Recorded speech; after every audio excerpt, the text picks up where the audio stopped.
Hello everyone, देखिए अब NCERT questions करते हैं। ये आपको पेज नंबर मिलेंगे 216 पर। देखो क्या कहता है। क्वेश्चन नंबर 1 में कहता है जज the equivalent resistance when the following are connected in parallel. A part में दिया हुआ है 1 ओम एंड 10 की पावर 6 ओम, और बी पार्ट में दिया हुआ है 1 ओम एंड 10 की पावर 3 ओम एंड 10 की पावर 6 ओम। देखो जज करना है आपको इक्विवेलेंट रेजिस्टेंस, और ये किस में कनेक्टेड है? पैरेलल में कनेक्टेड है। जैसे ए पार्ट की अगर हम बात करें इसमें, तो रेजिस्टेंस आपको दिए हुए हैं R1 हम मान लेते हैं 1 ओम और R2 हम मान लेते हैं 10 की पावर 6 ओम। पैरेलल में हमें पता है सोल्व करने के लिए क्या होता है, 1/R1 प्लस में 1/R2, और ये कितना आ जाएगा 1/1 प्लस में R2 10 की पावर 6 है। 10 की पावर 6 को हम कैसे लिखते हैं? 1 के आगे 6 जीरोज, 1 2 3 4 5 6, मतलब ये 10 लाख हो गया। ठीक है, तो यहाँ लिखते हैं 1 2 3 4 5 6 इस तरीके से। एलसीएम ले लो इसका, 1 2 3 4 5 6 ये आ जाएगा 10 लाख एलसीएम आएगा। इससे इसको डिवाइड करेंगे तो यही टर्म आएगी, 1 से मल्टीप्लाई करेंगे तो यही आएगा 1 2 3 4 5 6, और इसको डिवाइड करेंगे तो 1 1 इंटू 1 1। तो ये कितना आ जाएगा आपके पास? देखो 10 लाख 1 1 2 3 4 5 और ये 1 ऐड करके आया है, और यहाँ पर 1 2 3 4 5 6 इस तरीके से आया। ठीक है, ये आई है वैल्यू 1/RP की। तो RP की वैल्यू क्या आ जाएगी आपके पास? इनको भी हम रिवर्स करेंगे तो 1 2 3 4 5 6, और नीचे ये वाली वैल्यू आ जाएगी 1 2 3 4 5 और ये 1। ठीक है, अब देखो आप खुद सोचो, ये 10 लाख है, ये 10 लाख 1 है, अप्रॉक्सीमेट 10 लाख के ही पास है, तो सेम वैल्यू ही है। तो आंसर क्या आता है? 1। जैसे मान लो ये 5 है, नीचे भी 5 हो, तो आंसर 1 नहीं आता। तो ऐसे ये 10 लाख है, ये 10 लाख 1 है, कितना 1 का फ़र्क है, तो इतना कुछ डिफरेंस नहीं आने वाला पॉइंटों में भी जब हम करेंगे इसको। ठीक है, तो 1 ओम के अप्रॉक्सीमेट हम ले सकते हैं। ठीक है, लेकिन अगर आप इसको डिवाइड करना चाहते हो तो डिवाइड करके देख लेना, ये आंसर आएगा 0.999। ठीक है, तो ये 0.9 अप्रॉक्सीमेट किसके इक्वल ले लेंगे? 1 ओम के इक्वल ले लेंगे। ठीक है, करना नहीं है, ये सिर्फ आपकी सेटिस्फेक्शन के लिए बता रहा हूँ कि डिवाइड करके देख लेना तो यही आएगा, लेकिन नहीं तो हमने इसको देखते ही क्या लिख देना है यहाँ पर? 1 ओम लिख देना है। क्या इतनी बात समझ में आ रही है? ठीक है, दूसरा क्वेश्चन यहीं पर कर लेते हैं। देखो बी पार्ट में क्या कहता है, हमें 3 रेजिस्टेंस दिए हुए हैं, इसको मान लेते हैं R1 1 ओम, R2 कितना दिया हुआ है 10 की पावर 3 यानी कि 1000 ओम हो जाएगा, 1 के आगे 3 जीरोज़, और R3 10 की पावर 6 अगेन वो 10 लाख, तो 1 2 3 1 के आगे 6 जीरोज़। ठीक है, और पैरेलल में है तो 1/RP कैसे लिखेंगे? 1 में R1 प्लस में 1 में R2 प्लस में 1 में R3।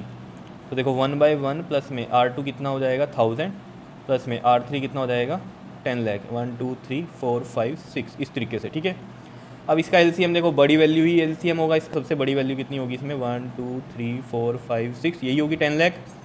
इसको करेंगे सोल्व तो यहाँ 10 लाख ही आ जाएगा, और इसको देखो डिवाइड करेंगे तो 3 जीरो इससे कटेंगी, 1000 बचेगा, 1000 इंटू 1000 होगा, और ये यहाँ पर 1 आ जाएगा। ठीक है, तो इनको ऐड जब आप करोगे तो देखो कैसे आएगा, ये आपके पास 0 0 और ये यहाँ पर 1 जब ऐड करोगे तब देखना ये आपके पास इस तरीके से आएगा 1001 तो ये हो गया, और इसमें ऐड करेंगे जब हम इसको तो इस तरीके से आ जाएगा ये आपके पास,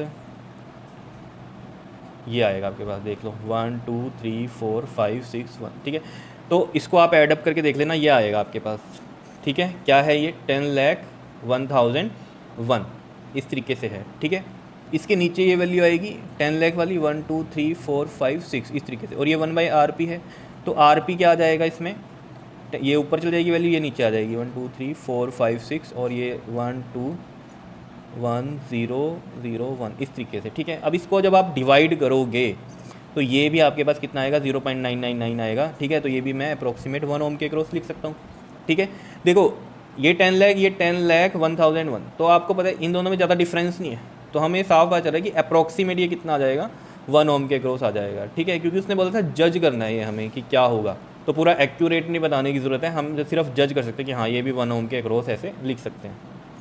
समझ में आई है कहानी? ये सिर्फ डिवीजन की वजह से, क्योंकि नीचे 1000 का ही फ़र्क है, और ये 10 लाख है ऊपर, और नीचे 10 लाख 1001, तो मतलब 10 लाख की कंपैरिजन में 1000 देखो तो बहुत ही छोटी वैल्यू है, तो जब डिवाइड करेंगे तो 0.999 ही आएगा। करके देख लेना आप, करके यहाँ पर नहीं दिखाना है। ठीक है, और 0.99 कैसा होता है? 1 ओम के क्रॉस ही होता है, और ये अप्रोक्सीमेट आप ऐसे सोच सकते हो, सेम वैल्यू होता है ये 1 ओम के क्रॉस। तो इस तरीके से आपने ये क्वेश्चन को सोचना है। क्लियर?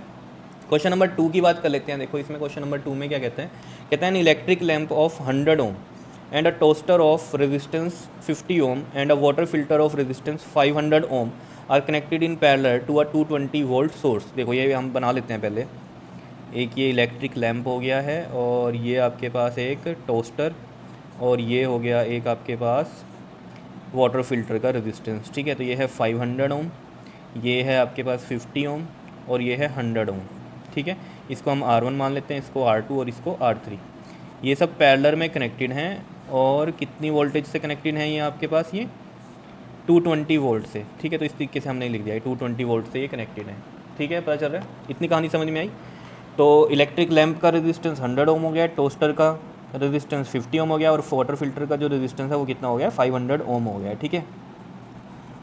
अब देखो क्या कहता है इसमें, what is the resistance of an electric iron connected to the same source that take as much current as all 3 appliances, what is the current through it. अब मतलब क्या कह रहा है, एक आयरन लगा दी उसने, ठीक है। तो आयरन में मान लो इस तरीके से मैंने लगा दिया, ये आयरन है, इलेक्ट्रिक आयरन, पता ही आपको, प्रेस जो होती है, ठीक है। उसको सेम वोल्टेज से कनेक्ट किया है, मान लो इस तरीके से सेम वोल्टेज से कनेक्ट कर दिया 220 वोल्ट से, और इसमें वो कह रहा है कि जो करंट इसमें जहाँ जो इन तीनों को मिल रहा था करंट ये वाला, ठीक है, वही करंट इसमें भी है, ठीक है, सेम करंट है। तो हमें इसमें क्या बताना है, देख लो क्या बताना है इसमें, रेजिस्टेंस बताना है। तो इसका रेजिस्टेंस तो देखो आर का फॉर्मूला क्या होता है आपके पास, वी अपॉन में आई। तो वी तो हमें पता है 220, लेकिन करंट नहीं पता। तो करंट वही करंट होगा जो यहाँ पर फ्लो कर रहा है। तो यहाँ का करंट निकाल लेते हैं पहले तो वही करंट यहाँ इलेक्ट्रिक आयरन में है, ठीक है ना, यहाँ लिख देता हूँ मैं, ये आयरन में, ठीक है। तो देखो सॉल्यूशन में हम चल रहे हैं इसके, ठीक। तो यहाँ पर हम करंट अगर निकालना चाहते हैं तो हमें फॉर्मूला पता है V बाई आर होता है। तो V तो पता है 220 है, लेकिन R नहीं पता। तो R कैसे निकलेगा इसका, इक्विवेलेंट रेजिस्टेंस पैरेलल में, तो 1 by R P is equal to में 1 बाई में R1 प्लस में 1 बाई में R2 प्लस में 1 अपॉन में R3। तो 1 अपॉन में 100 प्लस में 1 बाई में 50 और 1 अपॉन में कितना आ जाएगा ये 500। तो LCM आ जाएगा इसका 500, करके देख लेना चाहिए आप, ठीक। तो ये 5 आ जाएगा यहाँ पर, और यहाँ पर ये आ जाएगा आपके पास 10, ठीक है, प्लस में, और यहाँ आ जाएगा 1। तो ये कितना आ गया 16 अपॉन में 500, और इसको हम अगर सॉल्व करें तो ये कितना आ जाएगा, देखो आपके पास 2 8 द 16, ये 250 आ गया, 2 4 द 8, और ये 125 आ गया। तो ये कितना आ गया आपके पास, देखो 1 बाय आर पी। तो आर पी कितना आ जाएगा यहाँ से 125/4 ओम, इस तरीके से आ जाएगा, ठीक है। तो इसको सॉल्व करने की ज़रूरत नहीं आगे, ठीक है। हम यहाँ करंट निकालते हैं, हम 220, और ये आर पी कितना आया हमारे पास 125/4। तो ये यहाँ वैल्यू रखेंगे आर की 125/4, और ये 4 ऊपर चला जाएगा, ठीक है। इसको सॉल्व कर लेते हैं, देखो ये कितना आएगा आपके पास 5 2 द 10, 5 5 द 25, और ये 5 4 द 20 एंड 5 4 द अगेन 20, इस तरीके से, ठीक है। अब ये तो कट नहीं होगा, तो यहाँ पर देखो ये कितना आ जाएगा 4 4 द 16, 4 4 द 16, और ये 176/25 एम्पियर का ये करंट आ गया, ठीक है। इसको अगर हम पॉइंटों में करें तो कैसे आएगा, देखो 176 और ये 25 को हम जब 7 से करेंगे तो ये 175 आएगा, ये 1 आ जाएगा। तो यहाँ पर एक ज़ीरो जब लगाएंगे तो पॉइंट आएगा, फिर भी नहीं जा रहा तो एक ज़ीरो और, तो एक ज़ीरो और यहाँ पर लग जाएगी, और 25 4 द 100, इस तरीके से ये सोल्व होगा, ठीक है। तो कितना आ गया ये हमारे पास 7.04 एम्पियर का करंट आया है, ठीक है। और ये ही करंट किस में फ्लो कर रहा है, इलेक्ट्रिक आयरन में, क्योंकि लास्ट में ये भी पूछा ना, and what is the current through it. तो करंट कितना आ रहा है इसमें 7.04 का आ रहा है, ठीक है। तो रेजिस्टेंस भी बताना है हमें, तो रेजिस्टेंस देखो निकल जाएगा इसमें, V कितना है 220 है, और करंट कितना है हमारे पास ये 7.04 है। 7.04 ना लेकर हम यहाँ पर ये लिख लेते हैं 176/25, तो 25 ऊपर लिख लेते हैं। ये देखो यहाँ पर ये 2 8 द 16, 2 8 द 16, और ये 2110 इस तरीके से, और ये 255 इस तरीके से आ जाएगा, ठीक है। और 2 4 द 8, 2 4 द 8, और ये कितना आया हमारे पास 55, ठीक है। देखो 11 5 द एंड 11 4 द कितना आ गया, ये देखो हमारे पास 25 5 द 125/4। इसको सोल्व कर लेते हैं, देखो 125/4 है, तो यहाँ पर कर लेते हैं इसको डिवाइड, 125 और 4, देखो 4 3 ज़ा 12, 5 और 4 1 ज़ा 4, 1 0, तो पॉइंट लगेगा, 4 2 ज़ा 8, 2 0, 4 5 ज़ा 20, तो 31.25 का रेजिस्टेंस होगा इसके क्रॉस, और जो करंट होगा आयरन के क्रॉस वो कितना होगा 7.04 एम्पियर का होगा, ठीक है। ये इसके आंसर हो गए। आया समझ में क्वेश्चन, सिंपल ही था, बस थोड़ा सा सोचना आपको कि क्या है मतलब यहाँ पर, ठीक है। कर लोगे ये दोनों क्वेश्चन। अब इसके जो 3 क्वेश्चन और रह गए हैं इस पेज पर ही हैं, जो पेज नंबर 216 पर आपकी बुक NCERT में मिल जाएंगे, ठीक है। तो जो नेक्स्ट जो क्वेश्चन हैं 3rd 4th और 5th वो हम नेक्स्ट वीडियो में करते हैं इसकी, क्लियर। ओके जी, थैंक यू।